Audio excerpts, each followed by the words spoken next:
Hey everybody, Governor Phil Murphy here. I want to thank the Attorney General's office as well as the Attorney General himself, Gurbir Grewal, for hosting 2020's inaugural Excellence in Policing Awards. And of course, I want to offer my heartfelt congratulations to the first ever award recipients. New Jersey has the greatest law enforcement officers in the entire United States. And as everyone knows too well, these are unprecedented and challenging times in which to serve. These awardees represent the very best of the law enforcement profession. And it is our honor to highlight some of the great work done by law enforcement every day right here in our great state. Although we are not always aware of it, their everyday work includes acts of valor and of heroism. And we strive to bring our communities closer together and to promote greater public confidence in law enforcement. As we do that, it is more important than ever to recognize these inspiring acts, as well as all the ways our law enforcement officers advance the profession through their innovation, adaptability, and steadfast commitment to keeping the public safe. So we thank our law enforcement professionals for this and so much more. And to all of this year's honorees, congratulations again. New Jersey is incredibly proud of you and the work you do every day to keep us safe. God bless each and every one of you. Thank you, Governor Murphy, for your support and for your kind words. We would not have been able to accomplish as much as we have without your leadership. 1 year ago today, on December 4th, 2019, I was joined by some of our state's most dedicated law enforcement leaders to announce the Excellence in Policing Initiative, a comprehensive set of law enforcement policies. Policies designed to enhance public safety and public trust. Policies designed to promote the professionalism, accountability, and transparency that are the hallmarks of our finest law enforcement agencies. And policies designed to build on New Jersey's well-deserved reputation of being a leader on policing issues. Today, 1 year later, we gather again, not to discuss policy, but rather to highlight the incredible and heroic work of New Jersey's law enforcement officers. Officers who do their jobs day in and day out with integrity and with distinction. Today, I'm honored to announce the recipients of our inaugural Excellence in Policing Awards. And while we received many impressive nominations for these awards, today we celebrate 8 exemplary awardees. Awardees who, through their dedication, ingenuity, and commitment, have built community trust and have bettered their profession. So please join me in congratulating our inaugural Excellence in Policing Award recipients. Colonel Pat Callahan here from the New Jersey State Police. Excited to be part of the inaugural Attorney General's Excellence in Policing Awards. Always honored and humbled to stand shoulder to shoulder with all of you in law enforcement and in our prosecutors' offices as we protect and serve the citizens of this great state of New Jersey. Congratulations, everybody. Good morning. I'm Hudson County Prosecutor Esther Suarez and President of the County Prosecutors Association of New Jersey. It is an honor to welcome you to the inaugural Excellence in Policing Awards ceremony. We are grateful for all of our law enforcement partners and the sacrifices they make each and every day. One of today's awards is named after Jersey City Police Detective Joseph Seals, who just 1 year ago made the ultimate sacrifice in protecting our community. We are grateful to the Attorney General for recognizing Detective Seals and his heroism, and thank all the award recipients for their valor. Congratulations to you all. My name is Louis Bordy, and I'm the Chief of Police for the Voorhees Police Department and the current President for the New Jersey State Association of Chiefs of Police. It's my honor to represent the chiefs across New Jersey in congratulating the award recipients in the inaugural Attorney General's Office Excellence in Policing Award ceremony. I had a chance to review the award categories and the recipient police officers, prosecutors, and their departments, and it remains evident that policing in New Jersey continues to lead our country in areas like resiliency, training, and policy development. Truly a great job by all.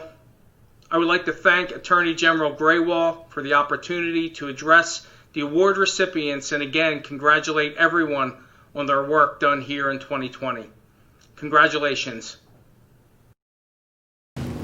The Detective Joseph Seals Valor Award, honoring a police officer who demonstrated an act of extraordinary bravery or heroism in the line of duty.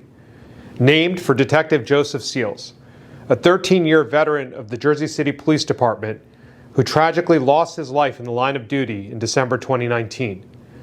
Detective Seals' actions in December of 2019 likely saved the lives of many others. He was no stranger to heroism. In 2008, he broke through a window and stopped the rape of a 41-year-old woman on Christmas Eve. The Detective Joseph Seals Valor Award is bestowed posthumously to Patrolman Sean C. Peake of the Bridgeton City Police Department.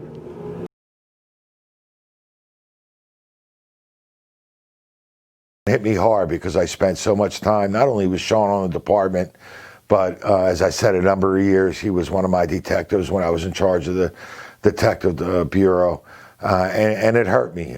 He always had a cheery smile. He didn't have attitude, but Sean was pretty even-keeled.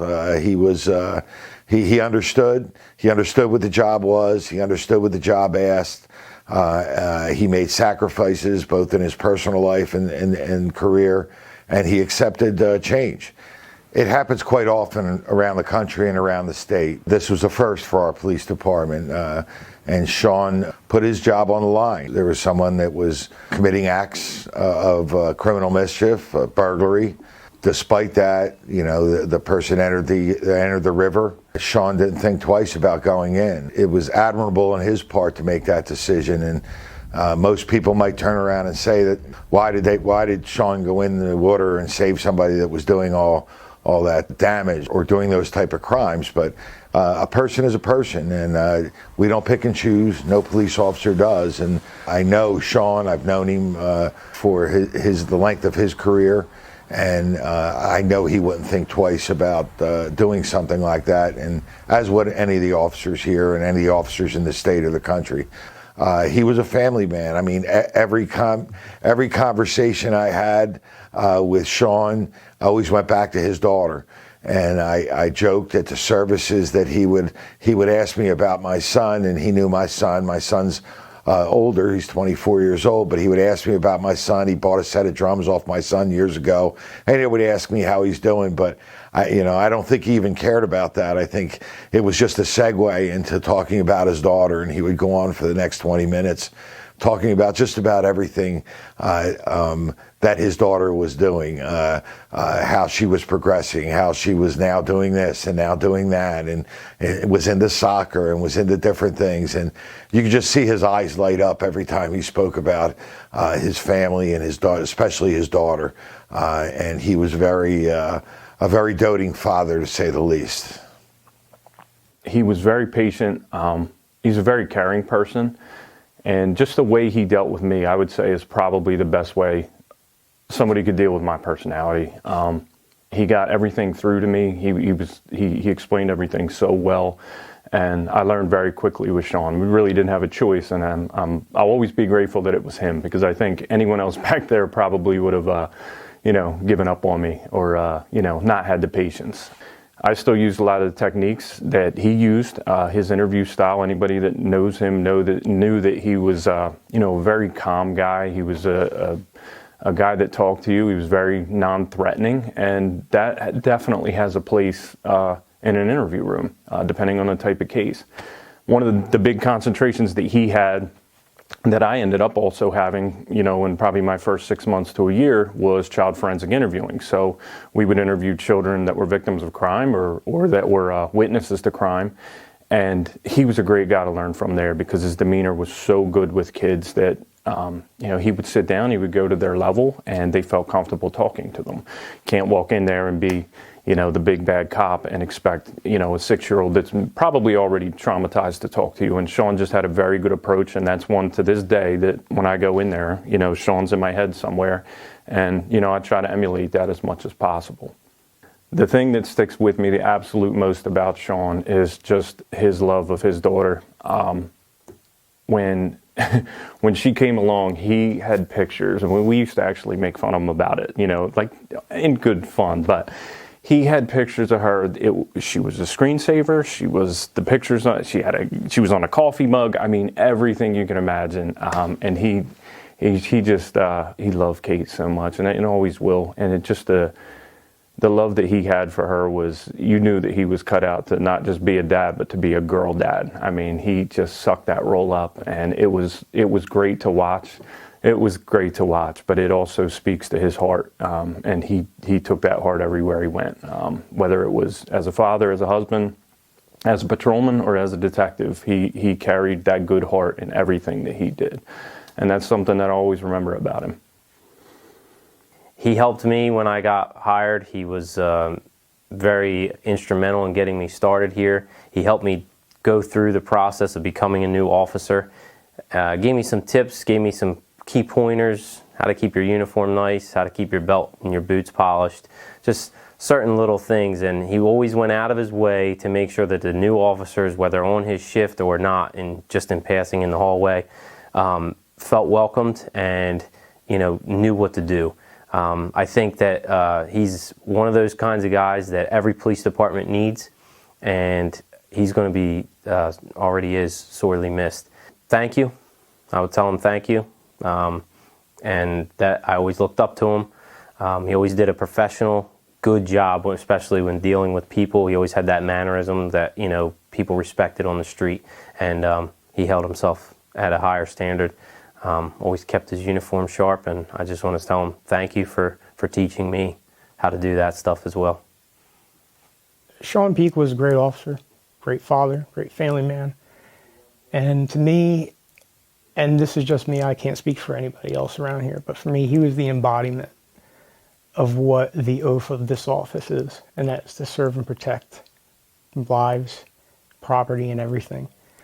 My first thought was, where was Sean when I got there? And I immediately went, when I thought he was still in the water, I grabbed that rescue rope, I ran over to where he was, I threw it in.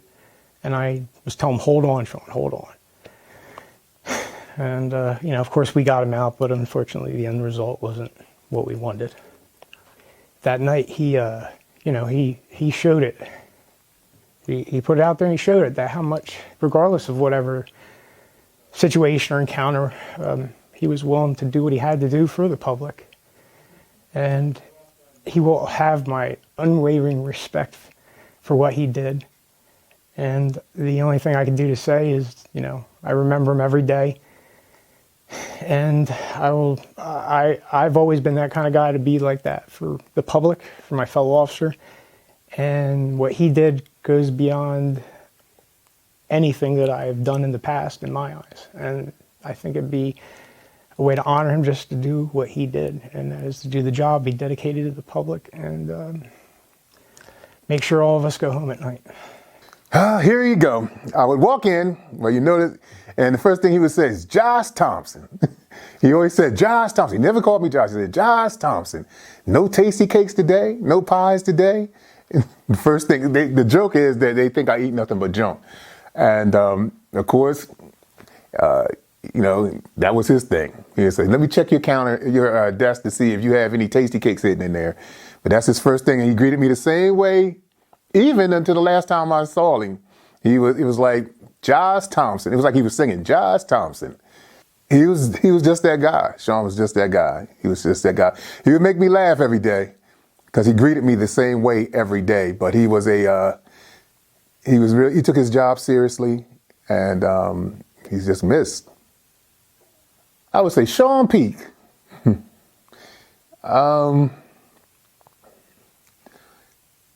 We had a lot of good times. I couldn't even ask why you would go in the water because I know that's just what you would do. The only thing I could say to him is just, Sean Peak, no cakes today. No cakes today, Sean.